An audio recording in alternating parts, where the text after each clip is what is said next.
Rockets and Clippers tonight, part of a 9-game schedule around the league. And there's a lot of playoff implications on the line, guys. This could very well be a first-round preview tonight between the Rockets and the Clippers. And I mentioned the Clippers, while they have struggled to just get into the playoffs, a lot of that is due to all the different injuries they've had. But so far this season, the only team in the league that's been able to knock off the top 2 teams in the West, the Rockets and the Warriors, and also the only team in basketball that's also had wins over Toronto and Boston. The Clippers try and keep it going against Houston, who comes in rolling and healthy tonight. Dennis Scott caught up with Matt Bullard, the Rockets color analyst and NBA champion.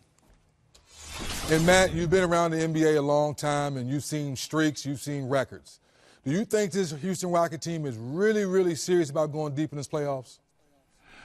Yeah, 3D, I really do. And I go back to 1994 on the first Rockets championship team that I was on. And when I think back to that team, I think about the championship caliber confidence that we had when we were going out on the floor every single night with Akeem Olajuwon, and we won the championship that year. And now in 2018 with this current Rockets team, I feel that same championship caliber confidence from this group. And I watched these guys, and the Rockets had a 17-game winning streak that was stopped by Toronto in Toronto the other night. And after the game, James Harden said, you know what, it doesn't really feel like a loss. We're just going to keep swagging and keep hooping. And that's the confidence that I'm feeling with this team right now. And with that confidence, do you feel the team's health is going to be at 100% when the playoffs get here? Well, that's the big key. I think if the Rockets are 100% healthy, then they can give Golden State a great series. They do have a good chance of knocking Golden State off if the Rockets are 100% healthy. And that's one of the things that Mike D'Antoni is doing right now, is while he's also trying to figure out the right rotations and combinations with all of the players that he has on the roster, trying to get Joe Johnson in shape, trying to keep Gerald Green in the lineup a little bit, while also figuring out P.J. Tucker, Luke Bahamute, Trevor Ariza, how those guys fit together. He's also trying to lower the minutes of his main guys, James Harden and Chris Paul and Clint Capella, to keep them fresh and ready for when the playoffs start.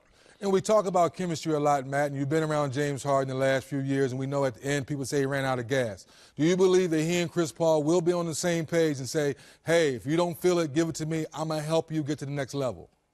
Yeah, we've seen that this year where James and Chris have really done a good job on the floor, in the middle of games, communicating with each other, figuring out who's got the best matchup, who's got it going. You'll see a lot of times James will go a couple plays, and then he'll get a little bit gas, and he'll pass the ball to Chris and say, you take it, and then James will just kind of hang out for a play or two and catch his breath. So they've done a really good job of figuring out how to play together while also sharing the load of the responsibility of handling the basketball together, too.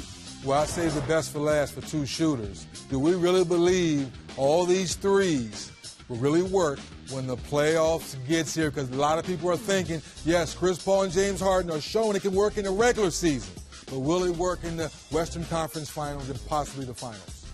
3D, you and I need to find some HGH and turn the clock back about 25 years, yes, man. Sir. We need to turn that clock back 25 years because the Rockets are on pace to be the first team in NBA history to take more threes than twos in the entire season. They're currently 50.2% of their shots are from the three-point line, but 40% of their shots are in the paint. So the way the Rockets take so many threes is they don't stop driving it in. They're still trying to get layups, but they eliminate the mid-range shots, which are the least efficient shots on the floor, and they replace those with threes. So I think that the Rockets style will translate very well to the playoffs. All right, appreciate you stopping by, spend a little time. Good luck on the call tonight. I'm going to go work on my jumper. Leave it.